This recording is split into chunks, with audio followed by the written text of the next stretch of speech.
Salut les makers, CrazyDoob. On parle aujourd'hui impression 3D avec notre partenaire du jour qui est Fil Imprimante 3D, donc un site d'e-commerce qui voilà sur tout ce qui gravite autour de l'impression 3D, machines, les accessoires, les produits de finition, le filament, enfin tout ce qui va bien, une merveille. Ils nous ont contacté en fait il y a quelques temps pour nous proposer la mise à disposition de rouleaux de filaments donc qu'on pourrait tester sur la chaîne. On a d'abord temporisé un petit peu parce qu'on avait un petit peu de manque de temps, on va dire, déjà avec les vacances, etc.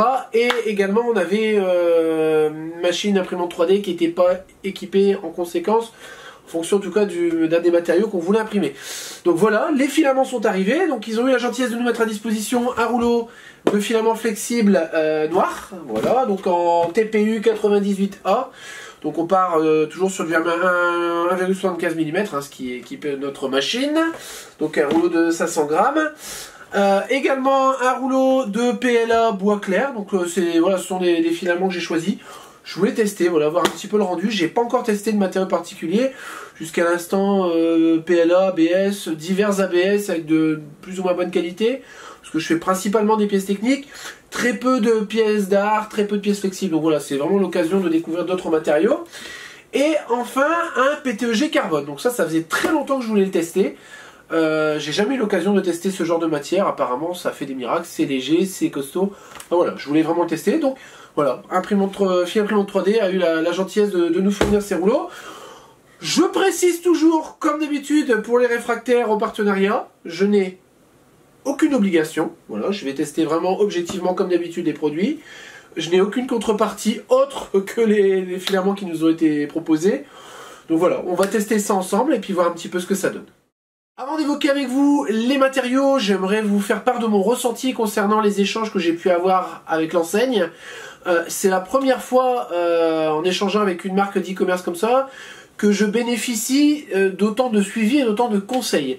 Voilà, en gros ce qui s'est passé c'est que de base on m'a laissé choisir mes matériaux, j'ai demandé certains matériaux, voilà, et en retour, avant de simplement me dire voilà on vous envoie les matériaux, démerdez-vous, on m'a envoyé des conseils, donc aussi bien pour l'utilisation que pour les contraintes techniques des matériaux.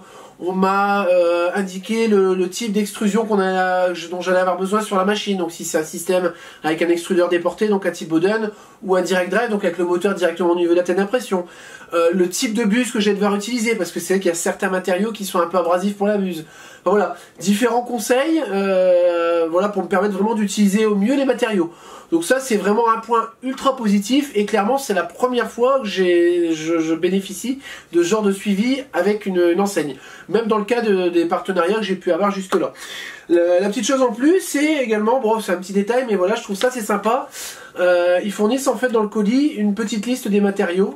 Donc moi j'en ai mis une en place sur le site il y a quelques temps qui est peut-être à mon avis moins complet. Enfin, disons que là on va avoir un petit peu moins de matériaux que ce que j'ai pu proposer sur le site. Par contre là on a beaucoup plus d'informations et on est vraiment voilà, sur des matériaux plus généralistes, donc les matériaux qu'on va utiliser tous les jours.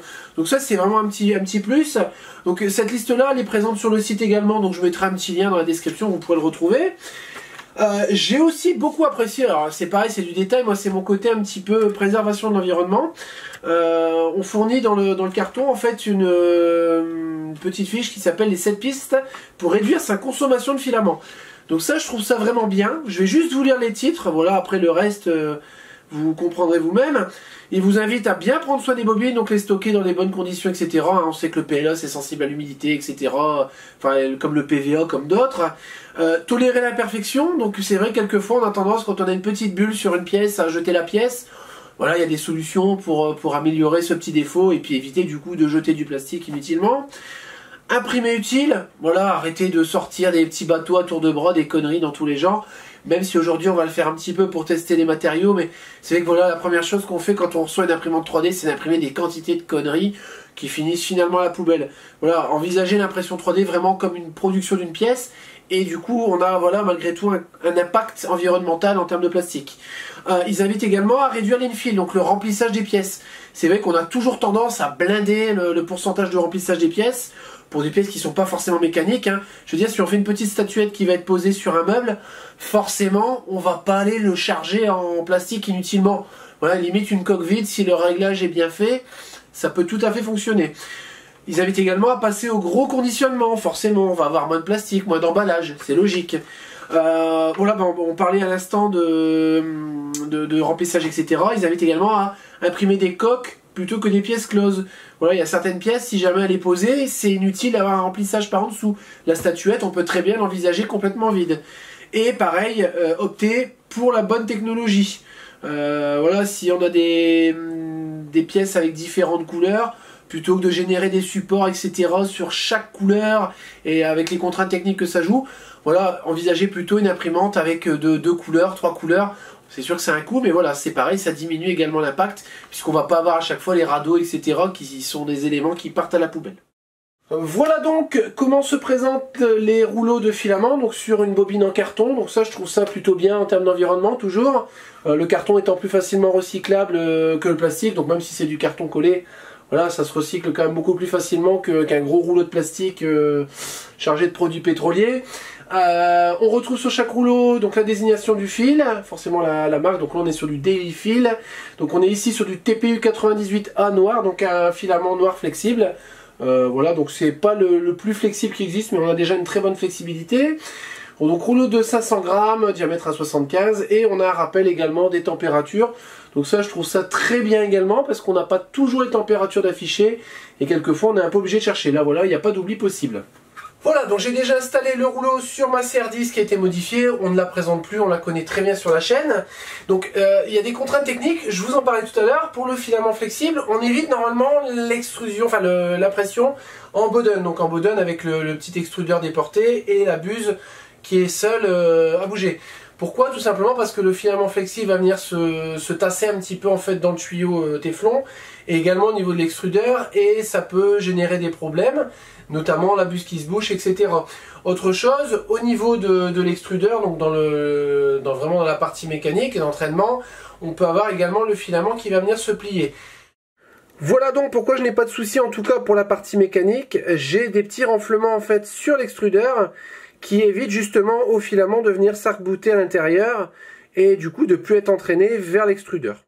Voilà, donc je le répète, c'est important, moi ça m'a été dit par Filament 3D et du coup je vous le dis, au niveau d'impression, le mieux pour de l'impression flexible, c'est du Direct Drive.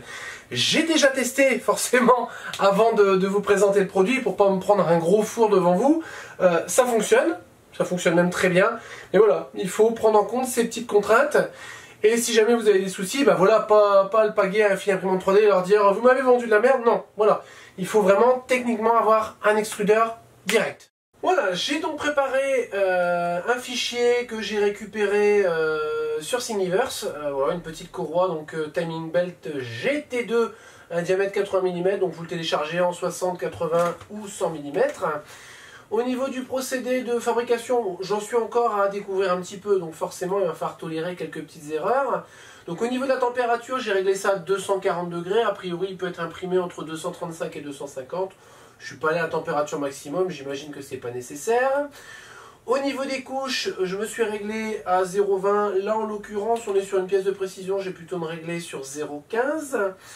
Je n'ai pas mis d'ajout particulier. Au niveau du remplissage, je vais mettre un remplissage assez élevé là, puisqu'on est sur une pièce de fine section, voilà, pour que ça soit bien compact, surtout pour une courroie, hein, j'ai envie de dire. Voilà. Température, c'est tout bon, je pense qu'on va pas être trop mal. Au niveau des vitesses, je vais peut-être volontairement réduire. Voilà, je sais qu'au niveau, après avoir lu quelques tutos par-ci par-là, j'ai vu qu'il était préférable d'imprimer en vitesse un petit peu plus légère, ce qui est un peu logique forcément, puisque quand on va venir extruder, si on extrude à grande vitesse, le matériau se contractant un petit peu dans le tuyau, il faut prendre en compte le temps qui est nécessaire au matériau pour se pousser correctement. Donc là je vais imprimer plutôt à 4000 mm de vitesse principale. Après vous voyez j'ai toutes les vitesses de son contour, etc. Ça je vais l'augmenter légèrement. D'accord, donc je vais préparer à l'impression.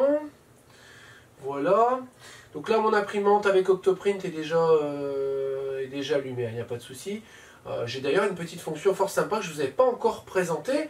Et vous allez voir, c'est rigolo. Quand j'appuie sur sauvegarder les chemins d'outils, donc je vais appeler ça TimeLibet, c'est déjà noté.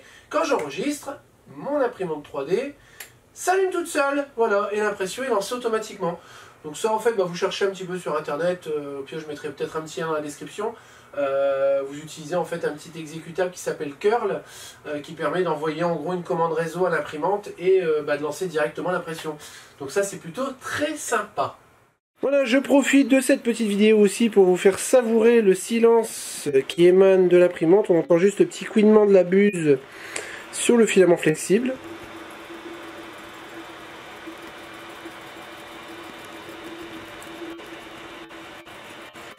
Donc l'impression a l'air de bien se réaliser, il n'y a pas de souci particulier.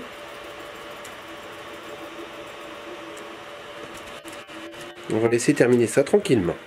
Notre impression est terminée. Découvrons ensemble le résultat. Donc une jolie courroie. Donc hop, qu'on décolle.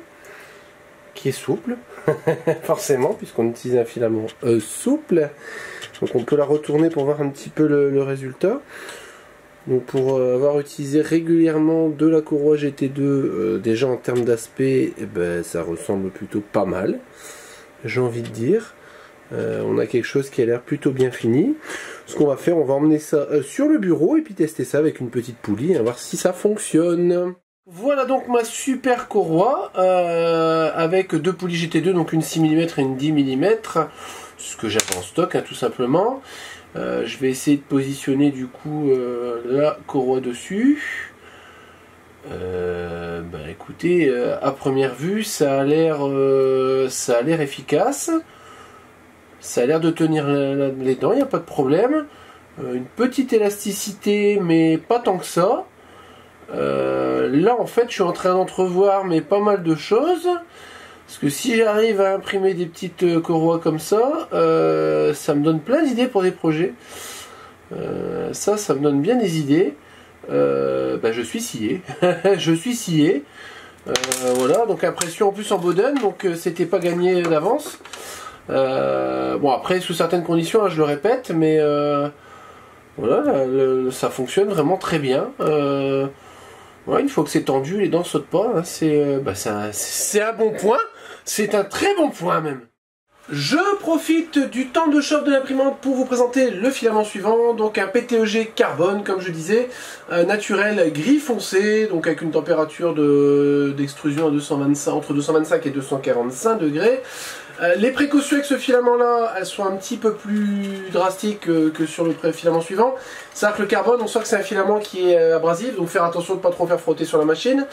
Et avoir une buse renforcée, c'est-à-dire que si vous travaillez avec une buse laiton, vous avez de fortes chances que votre buse elle finisse même pas l'impression. Moi je suis parti sur une buse inox que j'ai acheté sur eBay.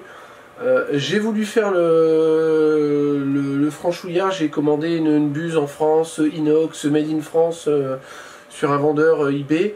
Je me suis fait rembourser parce que j'en avais déjà en ma possession, j'avais acheté en Chine pour 50 centimes. Là j'avais payé 4 euros.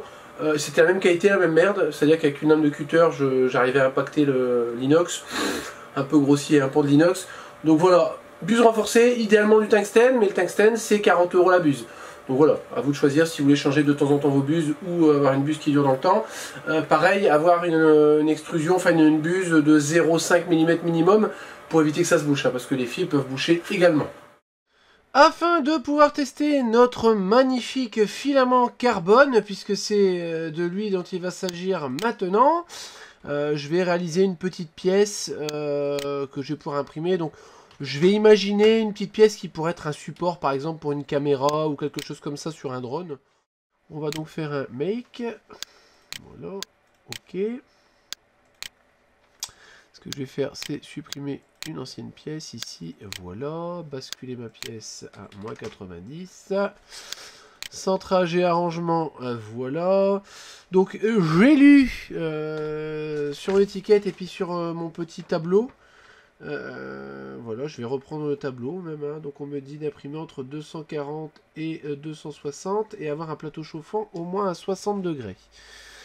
Donc je vais régler ici mes paramètres de procédé en température. Liquid bed, je suis déjà à 60.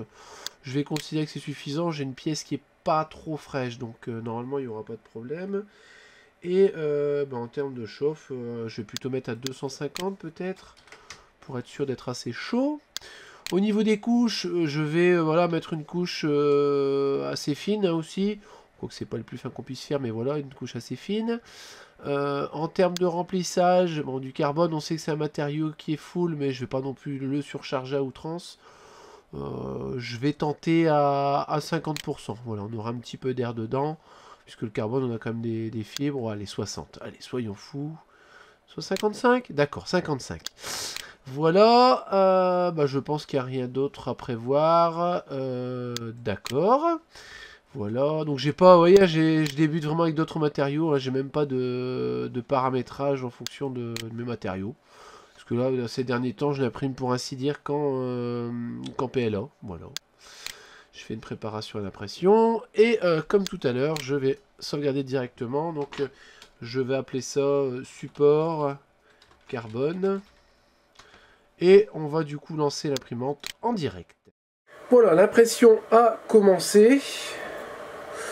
Donc j'ai conservé des vitesses proches de celles qui avaient été utilisées pour le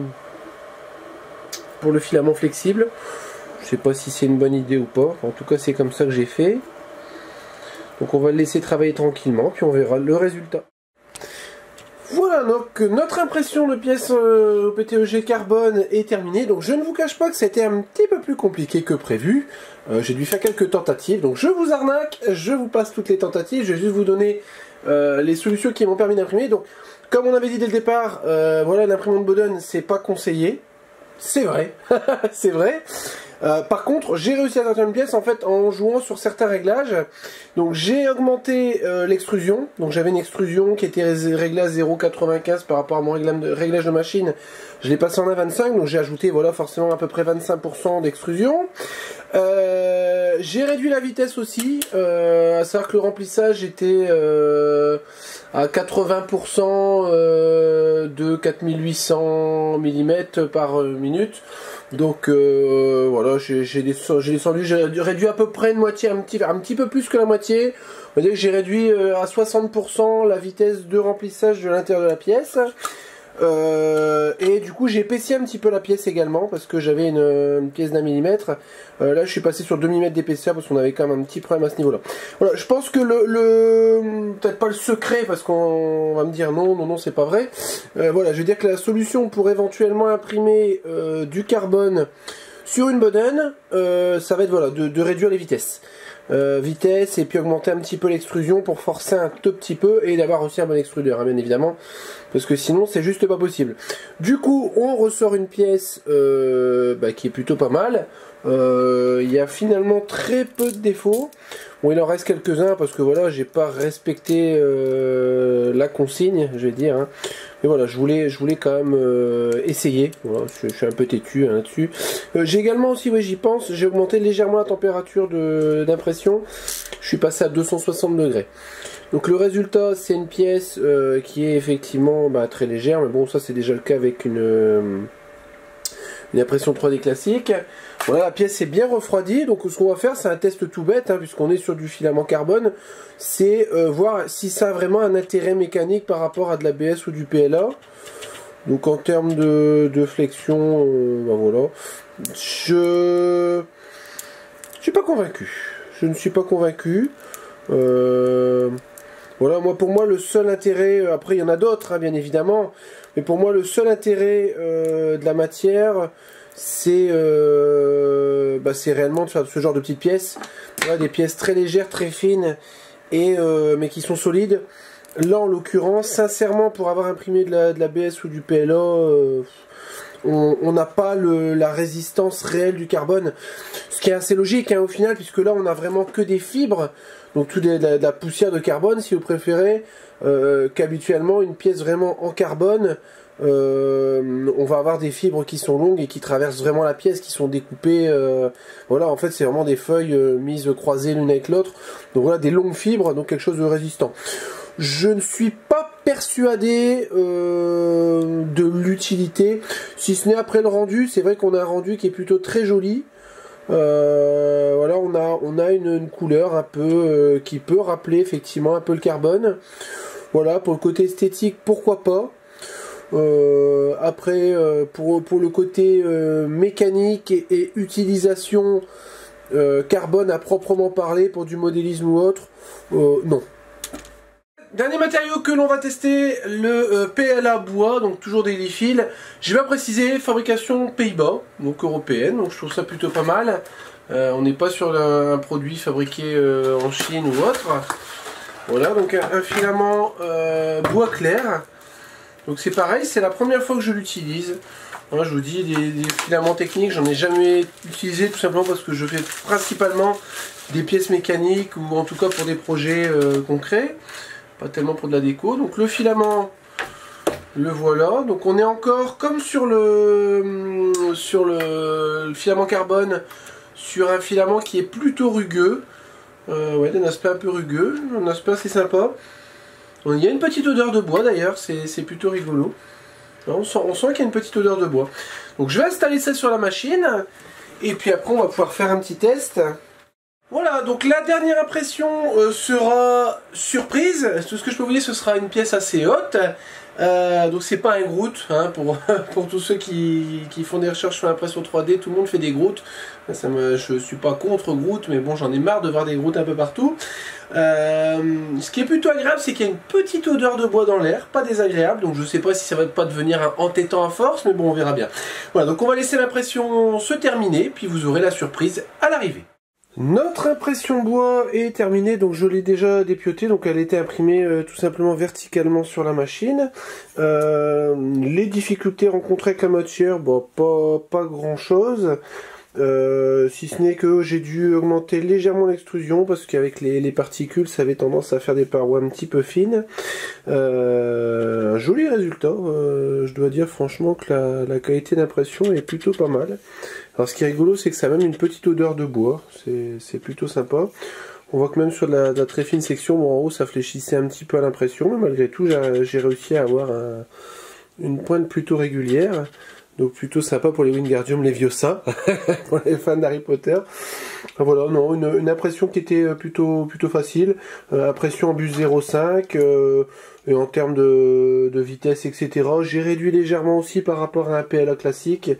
J'ai augmenté, j'ai réduit les vitesses de 25% et j'ai augmenté l'extrusion d'une dizaine de pourcents, voilà, pour avoir quelque chose de sympa.